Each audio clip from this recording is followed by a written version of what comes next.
श्री गणेशाय नमः। आप सभी अधिवक्ता साथियों का प्यार भरा नमस्कार। सुबह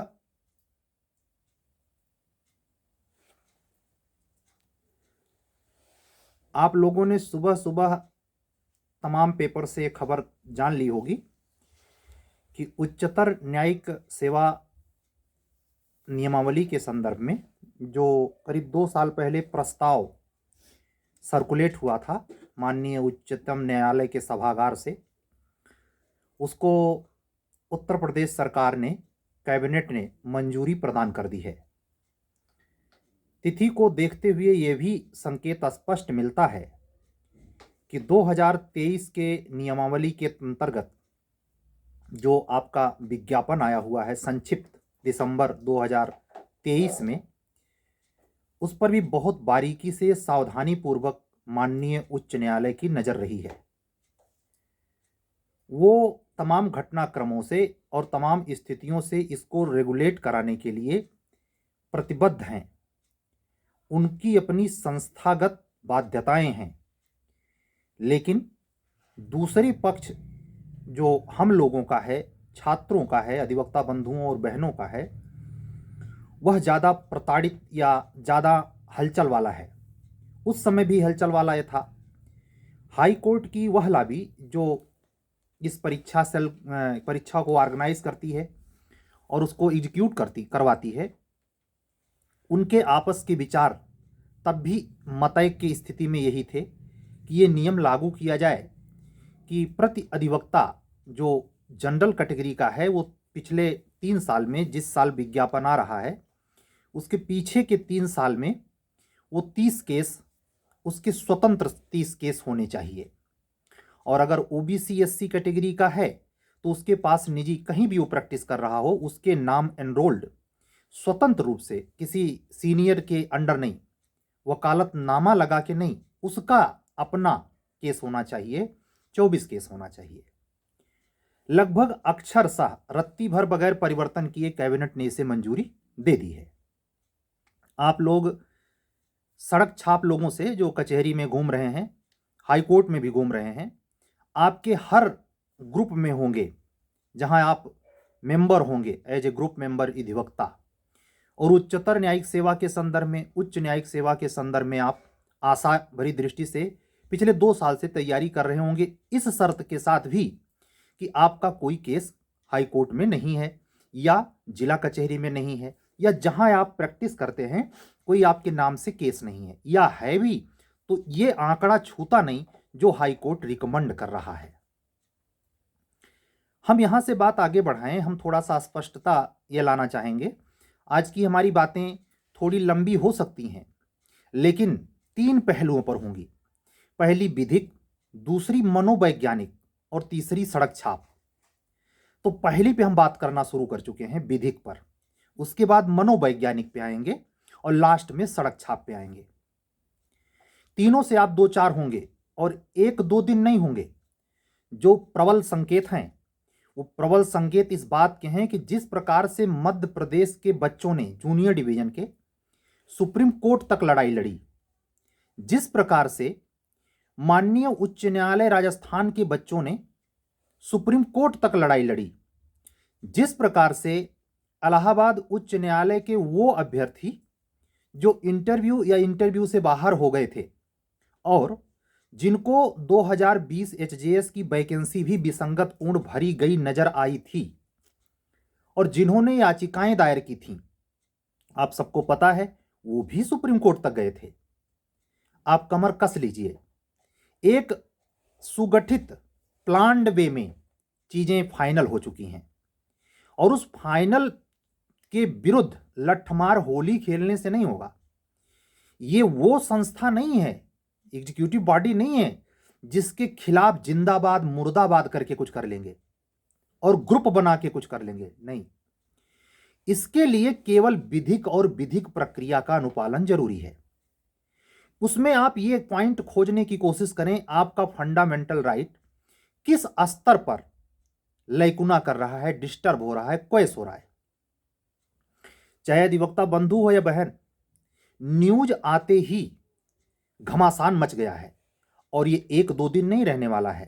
थोड़ी सी संदिग्धता मात्र रंच बची है कि फुल नोटिफिकेशन नहीं आया है, तो कई लोगों के मन में होगा कि फुल नोटिफिकेशन आएगा तो उसमें शायद ये रूल रेगुलेशन नहीं, इसके भ्रम में मत रहिए, डेफिनेटली रहेगा।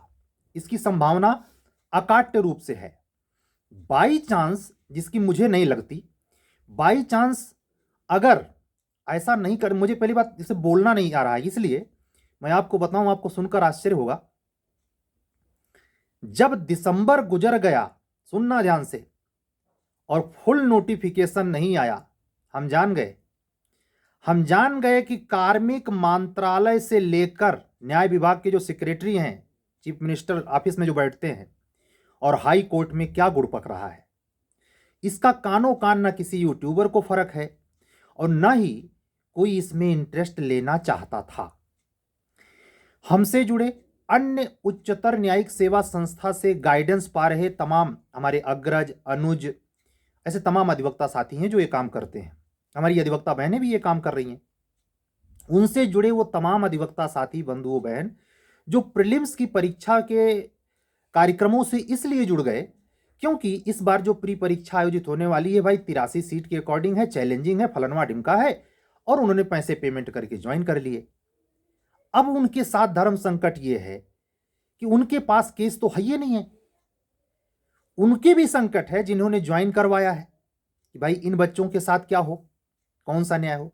तो ये तो छोटी बात है, ये छोटी सी बात है, इसलिए बीच में इसको लाया कि आप स्थितियों में, एक स्थिति, जो स्थितियां आप सोच रहे हैं विपरीत में, विचित्रता में, अन्य मनस्कता पैदा करने में, बेचैनी पैदा करने में, उसमें एक बेचैनी ये भी है। मात्र मेरे कहने का ये मतलब, ये कोई बहुत बड़ा इशू नहीं।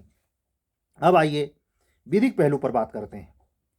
जो सिचुएशंस हैं उसमें 2023 का नोटिफिकेशन 2022 की वैकेंसी को जानबूझकर टर्मिनेट करके हाई कोर्ट ने किया।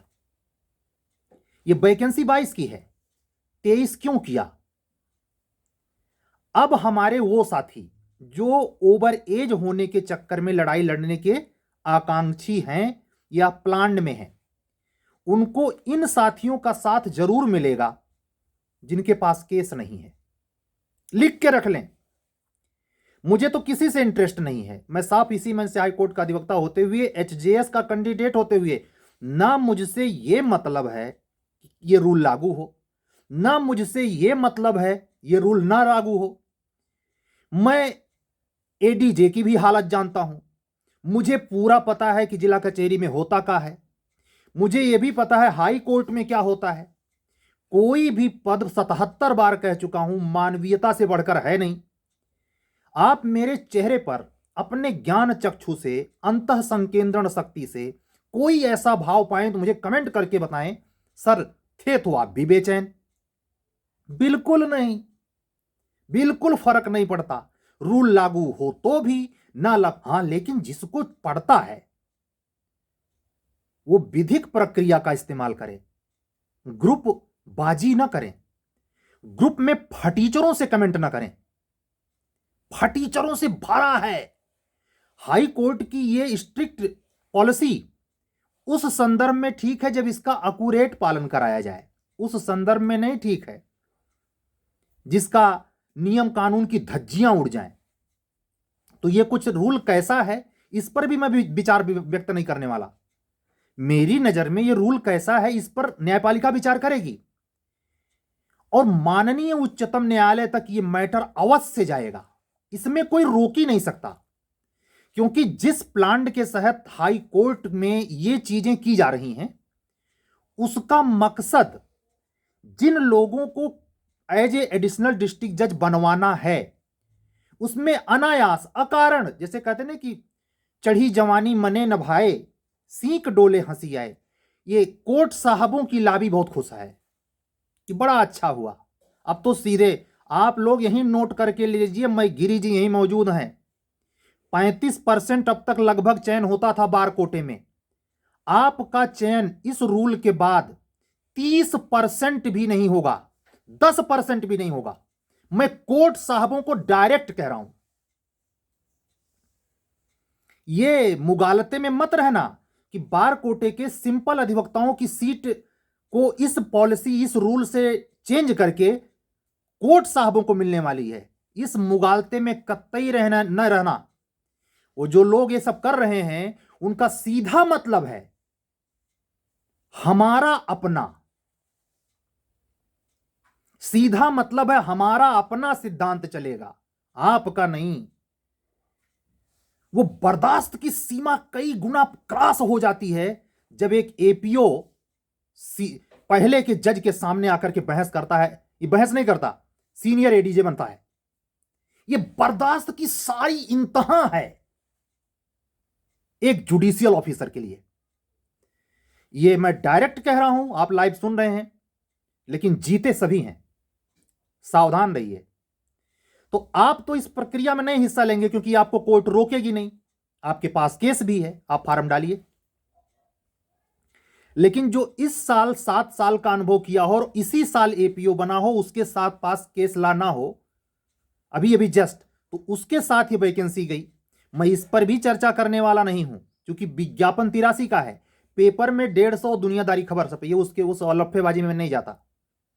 मैं बात सिर्फ इसी पॉइंट पे कर रहा हूं कि ये प्रक्रियात्मक जो बदलाव है इसका रेमेडी इस वैकेंसी के सामान्य दर्जे के कंपटीटर अधिवक्ता बंधु बहन के लिए क्या है। जानते हैं क्या है? लड़िए, बगैर लड़े नहीं पाएंगे। 100% कह रहा हूं, और वो लठ मार योधी नहीं। हिंदी में बदलाव के लिए जो लड़ाई जूनियर डिवीजन के बच्चों ने लड़ी थी, मैं भी 2-1 बार उन्हीं बच्चों के कहने पर जो उसके अगुआ थे, कमीशन के सामने भी मैंने बातें की थी। लेकिन मैं व्यक्तिगत तौर पे, ये नेतागिरी का मामला नहीं है, ये जिस माइंड सेट से ये रूल लगाया जा रहा है इसका काट वही माइंड सेट है, उससे बड़ा माइंड सेट। विचार कीजिए, ये आने दीजिए विज्ञापन, आज आ जाए कल आ जाए, ये तो चैलेंज होना ही है, इसे चैलेंज होना ही था। लेकिन ध्यान रहे, जिस प्लान्ड वे में यह काम हुआ, यह गिल्ट फील कराता है कि इतनी देर के लिए, यानी ये जो 2 साल 2.5 साल गुजरा, इसमें आपकी बुद्धि कहां चरने गई थी? जो इसी के स्टूडेंट थे और ये मान के चल रहे थे कि कुछ बदलेगा नहीं। इक्विटी का लॉ क्या कहती है?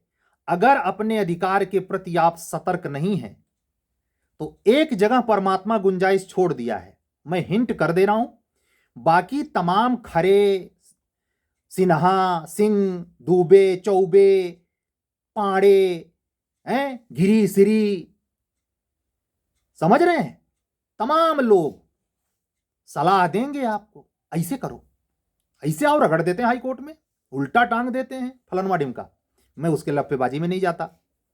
और व्यक्तिगत तौर पर हाथ जोड़ के करबद्ध प्रार्थना है, कोई भी अधिवक्ता साथी जो हमको सुन रहा है, हमारे क्रैश कोर्स से दुनियादारी जुड़ा है, हमसे यह अपेक्षा ना करे कि इस लड़ाई का मुझे कह रहा हूं, चाहे रुलवा लागू हो चाहे ना लागू हो, एचजेएस हो ना हो, हमसे फर्क न पड़ता भाई। मैं सारे की बिसात, अवकात, उसका रेंज सब पता है। मुझे वो महाबप्पे नजर नहीं आता, मैं क्यों मरूं इतना। हां, जिसके लिए वो लड़े, और किस पॉइंट पर लड़े, 22 को 23 क्यों किया।